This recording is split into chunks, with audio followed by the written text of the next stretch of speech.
ये राजगिरी जी में पूरे 5 पर्वत हुए। फर्स्ट पर्वत का नाम विपलाचल हुआ। विपलाचल पर्वत पे भगवान महावीर स्वामी की पहली समूह शरण हुए।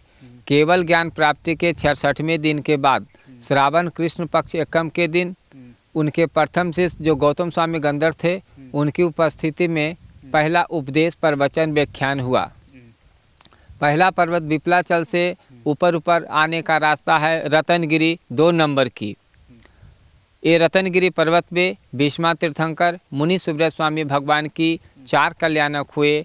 गर्भ, जन्म, तप और केवल ज्ञान। मोक्ष गए समेत शिखर जी, जहाँ से 20 तीर्थंकर मोक्ष गए। रतनगिरी पर्वत के बाद उदयगिरी जहाँ भी हम लोग हैं, इस उदयगिरी पर्वत पे भगवान महावीर स्वामी 14 चातुर्मास के 108 मुनि महाराज मोक्ष पधारे। उदयगिरी के बाद चौथा पर्वत स्वर्णगिरी हुआ। स्वर्णगिरी पर्वत पे शांतिनाथ भगवान की समूह शरण हुए। जब उनका समूह शरण आए तो इंद्रों के द्वारा स्वर्णों की वर्षा की गई, इसलिए पर्वत का नाम रखा गया स्वर्णगिरी या सोनागिरी। लास्ट में 5वां पर्वत का नाम वैभव या व्यवहारगिरी हुआ। व्यवहारगिरी पर्वत पे राजा श्रेणी की धर्म पत्नी चेलना रानी, जो भगवान महावीर स्वामी की मौसी थी, आरती उतारी, आहार प्रदान किए, आतिथ्य सत्कार किए। और व्यवहारगिरी पर्वत पे बाबा सिद्धनाथ, सोमनाथ, माता पार्वती जी, गणेश जी का बहुत सुंदर प्रतिमा जी हैं, जो मगध साम्राज्य जरासंध जी के द्वारा स्थापित किया गया है। और उसी पर्वत पे एक गुफा भी है, जो गुफा का नाम है सप्तपर्णी गुफा। उस सप्तपर्णी गुफा में प्रथम बौद्ध सम्मेलन हुआ था। और ये जो राजागिरी नगरी है, पूरे राजागिरी नगरी में जैन संप्रदाय के 23 तीर्थंकरों के समूह शरण आए थे। केवल वासुपूज भगवान को छोड़ करके वासुपूज भगवान का 5 कल्याणक चंपापुर, भागलपुर, मंदारगिरी को हुआ। तो कहीं ना कहीं देखा जाता है पुजारी जी कि राजगिरी जो है सभी धर्मों का समागम स्थल है।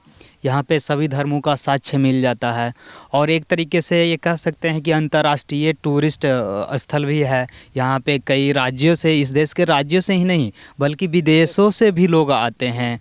बौद्ध के लोग हैं जो कि थाईलैंड, मलेशिया, इंडोनेशिया, श्रीलंका, काफ़ी ऐसे कंट्रीज़ हैं जहाँ के लोग यहाँ पे आते हैं और अपने अपने स्थलों पे जाके वहाँ पे दर्शन करते हैं, पूजा पाठ करते हैं। तो क्या लगता है पुजारी जी कि पहले की अपेक्षा राजगिरी में क्या परिवर्तन हुआ है? पहले की अपेक्षा राजगिरी में बहुत घोर परिवर्तन हुआ है। सुरक्षा के दृष्टिकोण से लीजिए, सफाई के दीजिए, धार्मिक महत्व, सब चीज़ पहले से बहुत अच्छा हुआ है।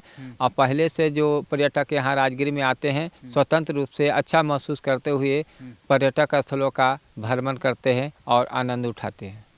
तो कहीं ना कहीं देखा जाता है कि राजगीर को एक तरीके से उस तरीके से डेवलप किया गया है कि अब यहाँ पे कभी भी कोई भी पर्यटक आ सकते हैं और बेहिचक, मतलब कि बेधड़क, बिना किसी रोक टोक के, संकोच के घूम सकते हैं। हाँ, एकदम स्पष्ट रूप से, चाहे कोई भी सुरक्षा हो या रहने सहने का हो, पर्यटक हो, सब चीज़ पहले से बहुत अच्छा है। पर्यटक सब अच्छा महसूस करते हैं। 1 तारीख को भी लोग आए, आनंद लिए, मंदिर में गए, मस्जिद में गए, सब जगह में गए, जो अपना संप्रदाय को मानते हैं वहाँ लोग गए। गर्म पानी का कुंड था, उसमें भी बहुत लोग स्नान किए, इसलिए बहुत अच्छा माहौल है अब यहाँ का। तो कहीं ना कहीं देखा जाता है पुजारी जी, जो राजगिरी है तो खास करके जैसे इस पर्वत पे हैं, तो इस पर्वत पे मतलब कि एक टाइम था कि आने में लोग हिचकिचाते थे, डरते थे, लेकिन अब तो है कि अच्छा खासा सीढ़ियाँ भी बना दिया गया है और लोग कभी भी अब आते हैं। हाँ, सब चीज़ की व्यवस्था सरकार के द्वारा किया गया है। इसमें कोई कोताही नहीं बरत सकता है। सबका अपना अपना ड्यूटी है और ड्यूटी का एकदम सब अपना पालन करते हुए अच्छा महसूस सब करते हैं। पर्यटक आते हैं, घूमते हैं, फिरते हैं स्वतंत्र रूप से। कोई चिंता की बात यहाँ नहीं है। पर्यटक के दिल दिमाग में कोई संकोच नहीं है कि कहीं जाएंगे तो ये हो जाएगा, वो हो जाएगा। अब पहले वाला बात नहीं रहा। तो लास्ट में क्या संदेश देना चाहेंगे जो लोग बाहर से आते हैं राजगिरी में घूमने के लिए, जो बाहरी पर्यटक हैं, उन लोगों को क्या कहना चाहते हैं? आप लोग आइए, बेहिचक राजगीर में आइए और राजगीर के पर्यटक स्थलों का आप आनंद लीजिए। बराबर आइए, आप ही लोग यहाँ का खेती है, आपको भी, आप लोग यहाँ आइएगा तो यहाँ का जो है स्थानीय लोग, उनको भी रोजगार मिलता है। इसलिए हम लोग का तो आग्रह है कि आप लोग बेहिचक आइए। यहाँ किसी तरह का डर भय माहौल नहीं है, स्वतंत्र रूप से आइए, सब चीज़ माहौल अच्छा है। तो इस तरीके से देख सकते थे अभी हम अंतर्राष्ट्रीय पर्यटन स्थल राजगिरी में थे और राजगिरी के एक पहाड़ी के ऊपर थे। हालांकि ये 5 पहाड़ियों का नगरी है। तो एक पहाड़ी के ऊपर थे जहाँ मेरे पीछे देख सकते हैं जैन मंदिर है। यहाँ पे लोग दूर दूर से पर्यटक आते हैं, अलग अलग राज्यों से आते हैं, अलग अलग देशों से आते हैं यहाँ पे घूमने के लिए। तो आप लोग भी बताइएगा कमेंट बॉक्स में कि राजगिरी आप लोगों को कैसा लगता है। तो ज़रूर प्रतिक्रिया दीजिएगा। तब तक के लिए जय हिंद।